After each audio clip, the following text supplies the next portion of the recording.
నమస్తే. ఇన్నాళ్ళు నన్ను సపోర్ట్ చేస్తూ, ఎంకరేజ్ చేస్తూ మీ ప్రేమని నాకు అందిస్తున్న ప్రతి ఒక్కరికి కృతజ్ఞతలు. అలాగే ఈ వీడియో కూడా ఖచ్చితంగా మీకు ఉపయోగపడుతుంది. లైక్, షేర్ అండ్ సబ్స్క్రైబ్ చేసి మీ సపోర్ట్‌ని నాకు అందించండి. అలాగే ఈ వీడియో పట్ల మీకున్న అభిప్రాయాన్ని కామెంట్ సెక్షన్‌లో కామెంట్ చేసి తెలియజేయండి. ఇప్పుడు వీడియోని చూద్దాం.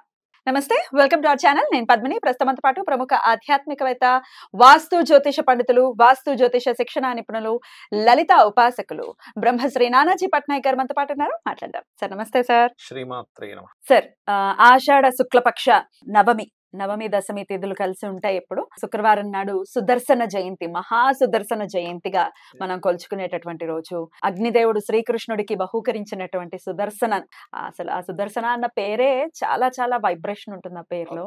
ఆ సుదర్శన హోమం కూడా కనులారా వీక్షించాలి, ఎంత అందంగా జరుగుతుందో కదా సార్. జీవితంలో ఒక పర్యాయమైన మహా సుదర్శన హోమాన్ని ఒకసారి చేయించుకోవాలి అని అయితే నాకైతే అనిపిస్తూ ఉంటుంది. మరి మహా సుదర్శన జయంతిని అందున శుక్రవారంతో కలిసి వస్తోంది కాబట్టి మరి ఎలా వినియోగించుకోవచ్చు ఆ రోజుని ఒకసారి మీ ద్వారా? తప్పకుండా. చిత్తా నక్షత్రంలో వస్తుంది. చిత్తా, స్వాతి నక్షత్రాలు చాలా గొప్పవి చెప్పాలంటే. అంటే వేరే నక్షత్రాలు మంచివి కాదని కదా, ఇలాంటిది ఏదైనా హోమం కానీ, ముఖ్యంగా అగ్ని నక్షత్రం, చిత్తా నక్షత్రం చెప్తారు. అలాగే స్వాతి నక్షత్రంలో కూడా చాలా మంది వివాహ ముహూర్తాలు పెట్టుకోవడం చాలా ఇష్టపడతారు. స్వాతి నక్షత్రం చాలా విశేషమైనటువంటి. రాహు నక్షత్రంలో పెట్టుకుంటారు. సంబంధం లేదు. ఇప్పుడు భరణి నక్షత్రం, శుక్ర నక్షత్రం పెట్టుకుంటారు అని పెట్టుకోరు. ఎందుకు పెట్టుకోరు? యముడు దానికి అధిపతి. నక్షత్రానికి అధిష్టాన దేవతలు చూసుకుంటారు. అధిష్టాన దేవతలు చూసుకోవాలి, అధిపతులు కాకుండా. తెలియక కృతికా నక్షత్రం, రవి నక్షత్రం కదంటే అగ్నిదేవుడు దానికి పెట్టుకోరుగా. హోమాలకైతే పెట్టుకోవచ్చు. అలాగే దీనికి హోమం చేసుకోవచ్చు. ఇంకోటి ఏంటంటే నవమి తిథి హోమం చేసుకోవడానికి ఆ పేరులోనే సుదర్శన అంటే మంచి దర్శనాన్ని ఇచ్చేది. అంటే మీకు మీ లైఫ్ లో బాగా బ్యాడ్ జరుగుతుందండి. ఎందుకు జరుగుతుంది అంటే, ఎవరి జన్మ జాతకంలో అయినా 3వ స్థానం బాగా యాక్టివ్ అయింది అనుకోండి, నెగిటివ్ గా అన్ని నిందలు, ఏ ప్రయత్నం చేసినా ఫలించకపోవడము, ప్రతిదీ కూడా ఆగిపోవడం, ఆలస్యము, ఆగిపోవడం, దారిద్రం, అబ్బాయి ఏమిటి అసలు ఏం చేసినా కలిసి రావట్లేదు అంటుంటారు చూసినా. అలాంటి వారు భక్తి శ్రద్ధలతో ఈ సుదర్శన జయంతి రోజు కనుక ఎవరైనా ఇంట్లో సుదర్శన హోమం లేకపోతే ఎక్కడైనా సామూహికంగా చేస్తుంటే వెళ్ళి చేసుకున్నట్లయితే ఖచ్చితంగా వాళ్ళకి అక్కడి నుంచి మంచి అనేది జరుగుతుంది. సుదర్శనం అక్కడి నుంచి మంచివి చూస్తారు ఇంకా వాళ్ళ లైఫ్ లో. అది ముఖ్యంగా. అందులో కొంతమందికి సందేహం ఉంటుంది ఏంటంటే, కొంతకాలం అయిందని మా ఇంట్లో వాళ్ళు ఇట్లా ఏదైంది, అలాంటివి మేము కూర్చోవచ్చు, అలా చేయొచ్చా అని.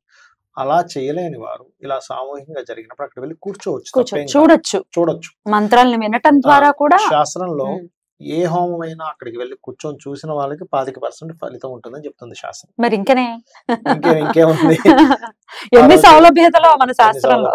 అలాగే మనకు యూట్యూబ్ లో కూడా ప్లే అవుతుంటాయి ఒకసారి సుదర్శన హోమం జరుగుతుంది.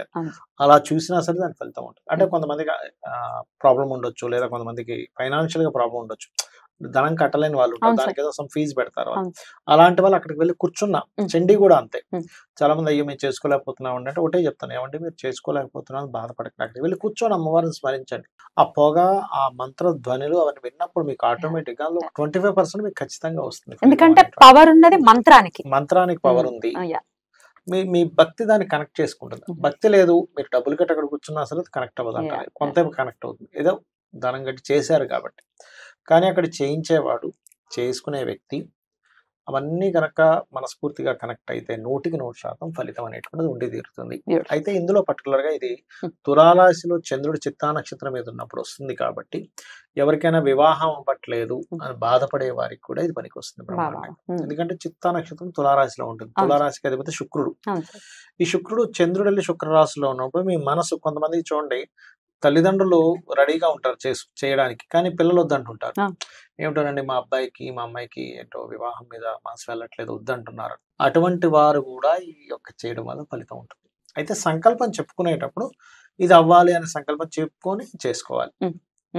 సో ఫైనాన్షియల్ ఇష్యూస్ గానీ, లేకపోతే ఇట్లా మ్యారేజ్ ఇష్యూస్ గానీ, అలాగే దారిద్ర్యంతో చాలా ఇబ్బంది పడుతున్నాం అనుకునే వాళ్ళు ఖచ్చితంగా చేసుకోవచ్చు. ఇంకోటి ఏంటంటే, ప్రెగ్నెన్సీలో ప్రాబ్లమ్స్ ఉన్నాయంటారు కొంతమంది. ఏమిటోనండి ఫామ్ అయినట్టయి ప్రాబ్లం అయిపోతుంది, అటువంటి వారు కూడా చేసుకోవచ్చు. రావట్లేదు పనికి వస్తుంది. ఎందుకంటే ఇదంతా కూడా శుక్ర కుజ సంబంధించినటువంటి నక్షత్రాలు, రాశి, చంద్రుడు సంబంధం కలిగి ఉన్నాడు. శుక్ర కుజులు అంటే భార్యాభర్తలు, వివాహము, శుక్ర కణాలు, అదే విధంగా భూ సంబంధించిన వివాదాలు ఏమైనా ఉన్నా వీటన్నిటికీ కూడా యోగిస్తుంది. ఈ యొక్క ఇది చాలా రిలేటెడ్ అయి ఉంది చాలా వాటికి. విష్ణువు కదమ్మా, విష్ణువు అంటే స్థితికారకుడు. ఇప్పుడు నేను చాలా మందికి చెప్తున్నప్పుడు ఏమంటే నాకు ఇలా ఉంది విష్ణు సహస్రనామాలు వినండి అంట. ఏమంటానండి నా నా ఆలోచనలు ఏంటేంటో అయిపోతున్నాయి. ఒక్కసారి అది విని చూడండి. ఆటోమేటిక్ గా ఆ క్షణం నుంచి వారికి నిజమే కదా రిలీఫ్ వచ్చింది. కొంచెం స్థిరత్వం అనేది వస్తుంది. 100% వస్తుంది. బుధుడికి అధిష్టాన దేవత విష్ణువు. బుధుడు చాలా మంది ఏంటంటే ఎంతసేపు మనం శని శని శని అని భయపడిపోతుంటాం కానీ అసలు మొత్తం రూల్ చేసేది బుధుడు. పూర్వజన్మ కర్మ దగ్గర నుంచి ఇప్పుడు చూడండి సింపుల్. ఇప్పుడు జీవితంలో ఎవరి పైకి వస్తారు అంటే బాగా మాట్లాడేవారు. మీ మాట బాగుంటే నోరు బాగుంటే ఊరు బాగుంది అంట. చక్కగా కమ్యూనికేట్ చేయగలగాలి కదా. ఎవరైతే క్యాలిక్యులేట్ చేసుకోకుండా అప్పులు చేశాడు ఏంటి వారి పరిస్థితి? అంతే సార్. న్యాచురల్ 6th లార్డ్ ఎవరు? బుధుడు. కన్యా.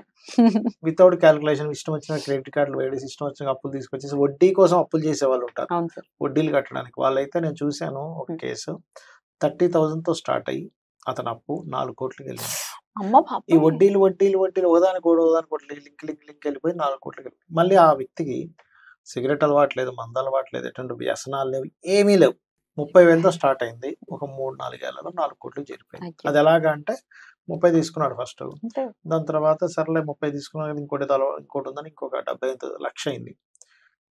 బిజినెస్ అనుకోకుండా డౌన్ అయ్యేసరికి దీనికి వడ్డీ కట్టడం 4-5 నెలలో 6 నెలలో వడ్డీ కట్టలేదు. వడ్డీ కట్టడం కోసం ఇంకో దగ్గర తీసుకున్నాడు. వీళ్ళిద్దరికి వడ్డీ కట్టడం అంటే ఈ ముగ్గురికి కట్టడానికి ఇంకో దగ్గర అలా కట్టడానికి అలా 4 కోట్లు అయిపోయింది. ఎట్లా తీరుస్తారు సార్?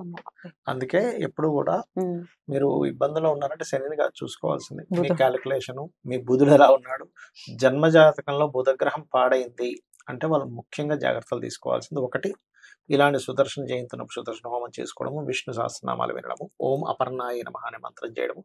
బిజినెస్ లో తొందరపడి వెళ్ళకూడదు. బిజినెస్ లోకి వెళ్ళారు తొందరపడి బుధుడు పాడైంది అంటే తప్పుడు క్యాలిక్యులేషన్స్, సహకరించడు. క్లయింట్ తో ఎలా మాట్లాడాలనేది వాళ్ళకి సరిగ్గా ఉండదు బుధగ్రహం పాడైందంటే.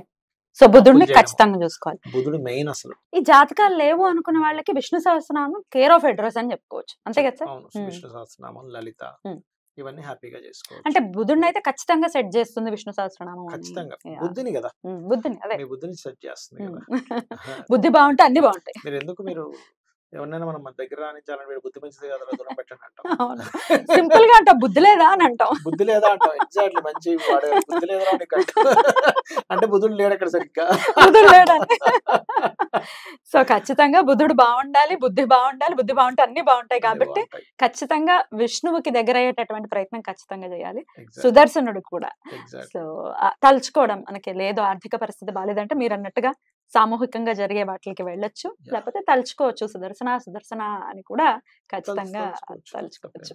రైట్ సార్, చాలా అద్భుతంగా తెలియజేశారు. శుక్రవారంతో కూడి వస్తోంది కాబట్టి మీరు చెప్పినటువంటి విషయాలకు కూడా శుక్రవారం మళ్ళీ శుక్రుడు అధిపతి రాశిలో ఉన్నాడు కదా చంద్రుడు, కామ్య రాశులు అంటారు తులా రాశిలో, అందుకని ఖచ్చితంగా అది ఫలితం ఇస్తుంది. రైట్ సార్, ఒక చిన్న నామం చేసుకోవాలి అని అంటే విష్ణువుకి సంబంధించి ఏం చెప్తారు సార్? మీరు ఇందాక అన్నట్టుగానే ఓం సుదర్శనాయ నమః చేసుకోవచ్చు.